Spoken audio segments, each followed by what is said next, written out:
What's up, y'all? It's Joe Master Lee here. Alright, so my whole channel here is turning into a console war marathon for the last month or so. Sony fanboys, Xbox fanboys, basically hating on each other, hating on me for just keeping it real, telling people what I honestly think about the latest efforts that both Sony and Microsoft is putting into their campaign. But let's get one thing straight here, right? One is, I really don't care for console wars anymore. I basically buy both consoles. I've been doing that ever since the first console systems came out. And my excuse is that, I work in the game industry, so, I have to. And the truth is, I don't really have to. It's just that, I'm a gamer and I want to be able to enjoy any game I want on any platform. Helps that I can write them off as a tax expense, but I can understand why most of y'all care about the console war, because ultimately most people commit to one versus the other, right? And so that means ultimately that whoever ends up being the dominant player gets the better games, gets the better experience, and gets to be part of the cool community, if you will. And really the big two players right now with Microsoft versus Sony are both big companies, heavy hitters when it comes to be able to create amazing consoles, heavy hitters when it comes to be able to pull in the best games. But I gotta tell you, this latest console wars, it just doesn't have the same sort of pizzazz. Hasn't had me on the edge of my seat like the last couple of generations. And I think that might partly be due to the pandemic, because that's really dampened a lot of the interesting announcements and the big showy stuff that they usually do for big console announcements.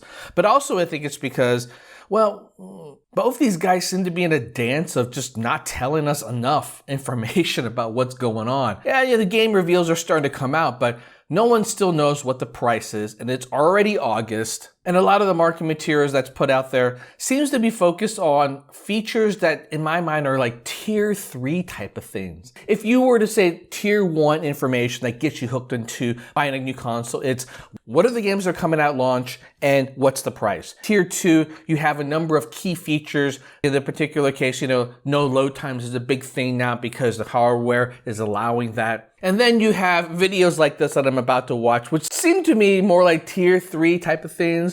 The user interface. This is just Microsoft slowly miting stuff out, which is in a way kind of killing the buzz rather than building upon it. Sony seems to be doing the same thing. But hey, let's check this out because maybe there's something interesting that's going to be revealed here. All right, and away we go.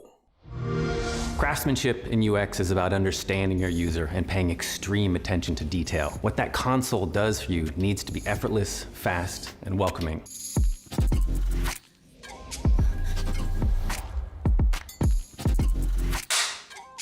My name is Chris Novak, and I'm the head of Xbox Research and Design.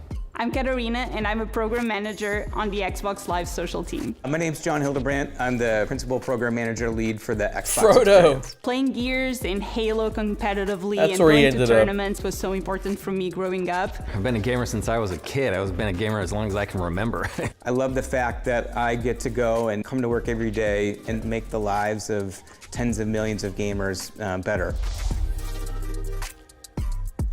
One of our biggest goals is always to make sure that our players on Xbox get into their games super quickly. The Xbox Velocity architecture and quick resume systems maximize that time you can actually spend playing when you're sitting in front of your console. Home now loads over 15% faster when you boot your Xbox. It is almost a third faster to load when returning from a game. We've updated the visual language, the information architecture. We've streamlined every aspect of getting into your games, from discovering your next favorite game to getting together with friends to play.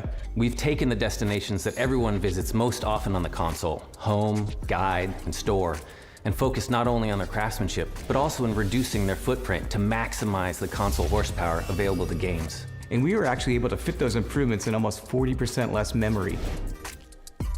Is that important? Like when we think memory about footprint? gaming and what makes it so special for billions of people around the world, it's not only about the gameplay and the graphics and the awesome experiences that game developers build, it's really also about the communities and the people we meet when we're playing these games. The social experiences people have on Xbox are some of the most powerful and energizing sparks of creativity and productivity for Team Xbox. How do you capture those moments and share them with others? For many gamers, their phone is the core of their social connection. We knew that we needed to let gamers reach out and share the anticipation, the excitement. If it's about you capturing a sick gameplay video that you really want to post in all the social networks, we want to make that as easy as possible. Now when you capture on the console, it's sent to your phone to share instantly, making it easier to get that moment to your friends and ensuring that you're not standing around in the middle of some match trying to type a message on a virtual keyboard. Frankly, Trust me, there are some most things people like text don't care input that about a phone this. does much more efficiently than a controller, and now you can harness that power. Those were all isolated elements, and now we're bringing the experiences together, coordinating with the Series X launch as a celebration across all of Xbox. It's just how it should work, and where you'll see us unified continue UI, to push. that's So the way important. you choose to play is always the best way to play. These changes are being made across Xbox One and Series X, bringing everyone into the new experience. Everything that we're trying to deliver, it's all for our gamers. All gamers are welcome on Xbox. We'll keep listening, and we'll keep building great things together.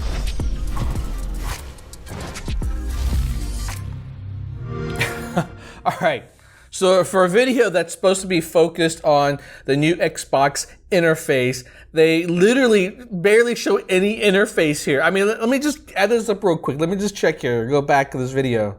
Yeah, basically less than 10% of a 3-minute, 30-second video even shows interface. What's the point of showing people's faces? Like, show me as you're going through what's going on. The big thing about interface, and they totally missed the mark on this, as someone who's worked in product management for many years and designed interfaces like this for many, many years, when people talk about user interface, it's not static screenshots of, well, here's what the homepage looks like. Here's what, the interface of a chat system looks like. You also have to factor in both user experience and the user flow. There's something in the product management world and the user interface world that they call the user journey.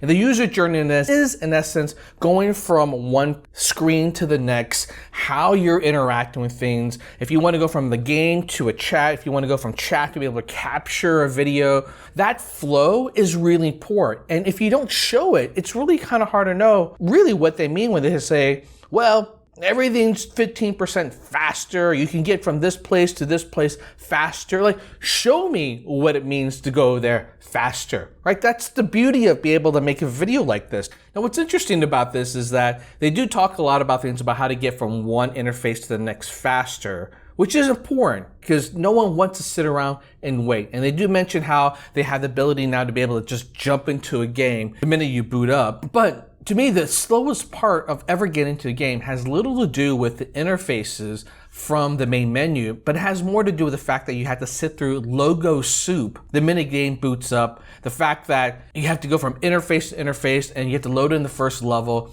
Those are all things that are done and controlled by the developer side of things, right? Not from the UX team here. And it is interesting to see that Xbox is now really emphasizing the social dynamic. It's something they've been working on for a good number of years. I used to work at a company called Raptor. For a lot of you gamers who've been around the block, you know what it is. It's basically a third-party tool that allows you to track just about all your gameplay data across console systems, whether it's a PlayStation, whether it's Xbox, whether it's PC gaming. And it was huge. When I came on board, there's about 1 million some users. And when I left, they basically blown up to about over 30 some million users. So people love tracking these sort of stats, be able to see what their friends are playing and be able to quickly connect with them to figure, all right, what are we playing tonight? So be able to optimize that type of interface for this next generation is something that is really important, and be able to connect that to mobile, of course, is very, very important. However, this is not real next-gen sort of stuff. Like, this type of software, this type of UI design is something they can absolutely roll out to the existing console system. Doesn't require next-gen hardware to do. Now, it may be convenient to be able to roll it up all into one, just so that you're launching with everything that feels, brand spanking new.